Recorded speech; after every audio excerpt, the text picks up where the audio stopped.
Hey friends, welcome to another video showing you the best things to see and do in a location when you only have just one day. Today I am in the charming old city of Savannah, Georgia, a place that is known for being the most haunted city in America and the oldest city in Georgia. Savannah offers endless attractions for people to enjoy, so it's not surprising that it's packed with tourists all year long. I came on a random weekend in July and I can confirm that statement. I only had just one day here, so I'll be showing you what activities I chose throughout the day, the time it took to experience each of them, and then my thoughts on how each activity was. So come along and enjoy this hot summer day in Savannah with me.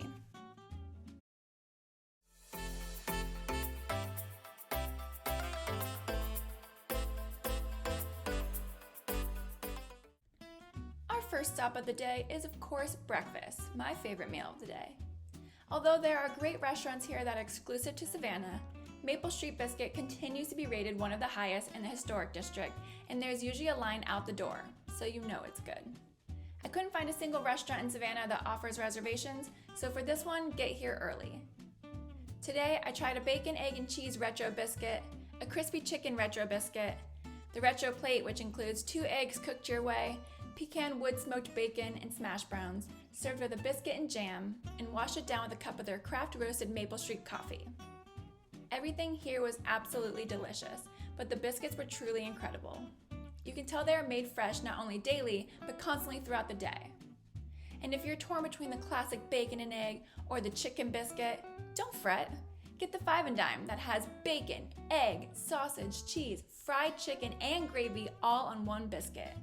But be warned, you'll definitely want to walk that one off when you're done. The coffee has maple flavor to it, and I found it to be very tasty. I didn't need to add any sweetener to it, and you can help yourself to as much coffee as you'd like.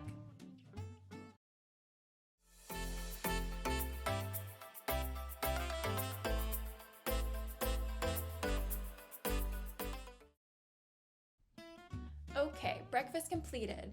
The next thing I recommend doing is stretching those legs a bit before it gets too hot in the day, and there's no better place to do that than Forsyth Park, a stunning 30-acre park in the historic district that dates back to the 1840s and features this iconic fountain in the center. When researching things I wanted to see in Savannah, after coming across a picture of this idyllic fountain, Forsyth jumped to the top of my list. This park is equal parts beauty, surrounded by greenery and tree-lined pathways, and social interaction. You can find live music, kids playing, recreational activities, and people relaxing in the grass. It is as beautiful as it is in the pictures, but it is definitely popular, aka busy. Bonus activity, come on a Saturday like I did, and you can enjoy the farmer's market filled with fresh produce and art made from the locals. So make sure this is at the top of your list when coming to Savannah.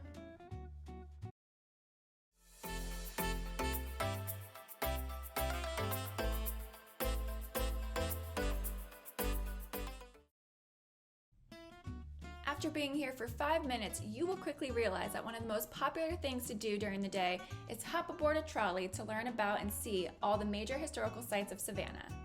While Savannah is very walkable, the trolley helped me get better acquainted with the different streets, and the live commentary on board made it incredibly easy to learn the history of the town without having to visit inside all of the attractions. Now, these trolleys are very popular and most times completely full at every stop. So I actually recommend using them as more of a tour and to sit and enjoy the entire loop rather than as a hop on, hop off. That way you're not losing too much time waiting for a trolley with an open seat after every site you get off and visit. After I completed the entire loop and decided what attractions I wanted to spend more time at, I hopped off and walked to each, since everything in Savannah is within a 10-minute walk of each other. Now, Bonesy, there's no way there's 12,000 bodies buried here. There's only about 650 tombstones. Well, yeah, huh? You see that fence? That fence used to be a block and a half to our left. We're driving on the cemetery right now.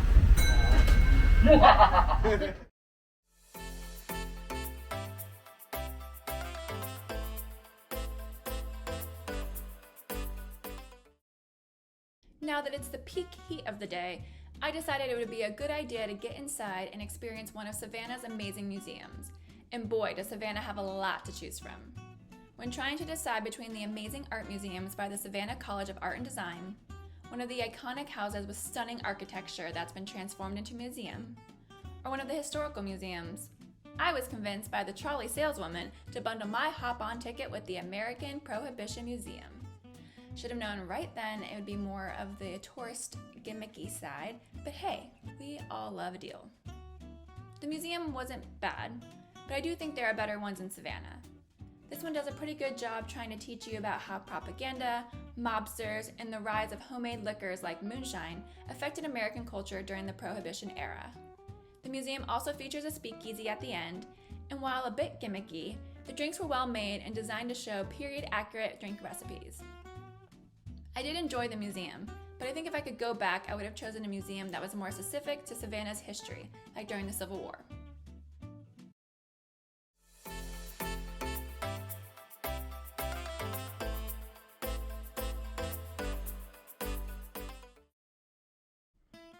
On a hot day, I always seem to crave ice cream. Leopold was highly recommended by the trolley guide, and at first I thought this was just a marketing ploy. But after doing a bit of research and finding out it's an award-winning homemade ice cream shop that has been in operation for over a century, and seeing a giant line of people outside that never died down, I decided to work up a sweat and join in on that giant line of people. After waiting 20 minutes or so, I was inside and ordered two things that couldn't be more different. The first was a recommendation given to me by my server, the banana ice cream that's made with real bananas, and it was incredibly light, fresh, and so creamy. I never got that dreaded feeling of being sugared out. Now the second thing was the exact opposite of that. The brownie sundae that includes a large warm brownie, a scoop of your ice cream choice, and homemade hot fudge. Wow, it was a total sugar rush right to my brain, and I was in my happy place. I do highly recommend sharing that one though, as you may enter a sugar coma afterwards if you eat it all by yourself.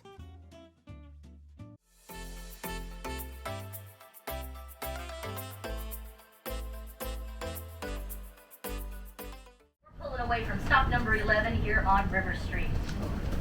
If y'all will look to your left, you're going to see the most notorious killer in all of Georgia history, the Savannah River.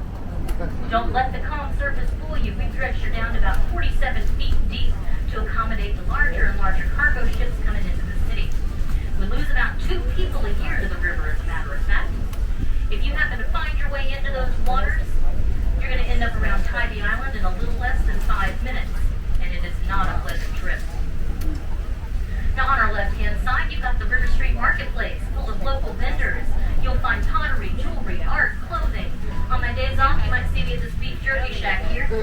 They have great samples, and they haven't run me off yet.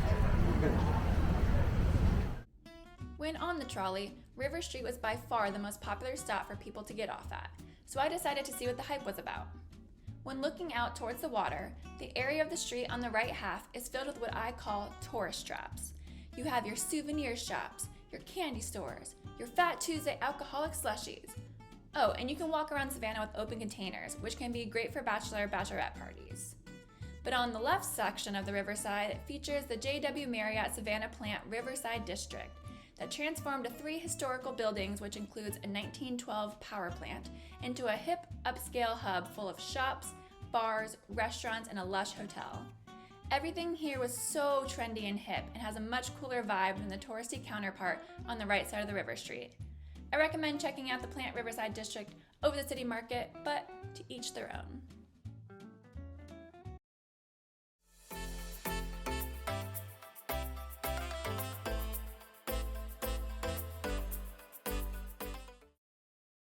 Okay, so my next stop was definitely not something I expected to do that day when I woke up.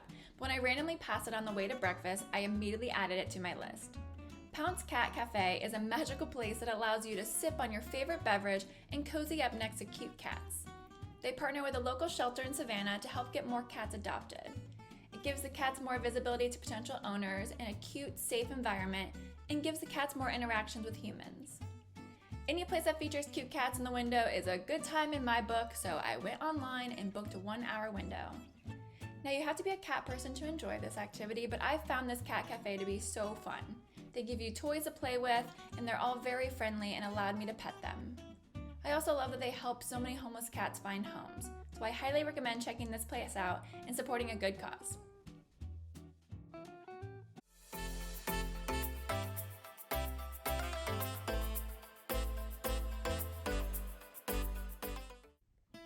Would you look at that? It's time for another feeding. And this is one that I probably recommend the most out of my list today. With Savannah being near the water, I figured they would have great seafood options for dinner. So after a quick Google and Yelp review search, I selected Chive since it was the #1 rated restaurant in Savannah. Now they don't take reservations, so I made sure to get there on the earlier side and was able to get a table right away. Inside, there is a 1920s elegant Art Deco aesthetic with a gorgeous bar right when you walk in, and the tables arranged to be more loungy. Service was excellent, drinks were very well made, but the food was the absolute highlight. I enjoyed a dirty martini and oysters to start, and I tried 2 entrees that were equally delicious. The first was the Chilean sea bass with orzo, and the second was the lobster risotto, and I am still dreaming about both. This place is definitely on the more expensive side, but I can easily say that everything was worth the price.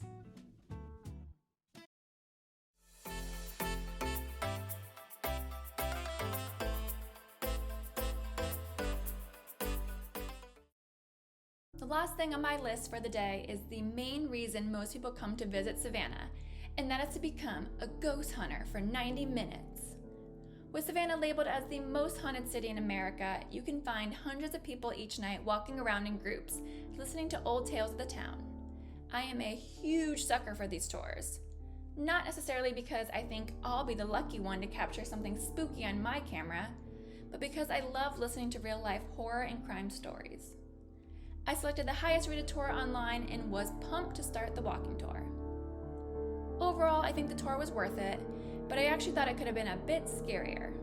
Our tour guide mixed in non-ghost historical stories into the night, and I felt the stories that were ghost-related were on the more tame side. My favorite part was walking over to the Colonial Cemetery and listening to how Savannah handled the large amounts of people dying at a fast rate due to the multiple yellow fever outbreaks over the years. Well, that will do it for today's video. Hopefully you enjoyed following along and learned about what activities will be added to your list the next time you're in Savannah. There are so many things to see and do here, so if what I chose isn't your vibe, don't let that stop you from going. They have beautiful beaches, great comfort food, riverboat cruises, and more that I didn't have a chance to experience. Guess there's always next time. Thanks for watching.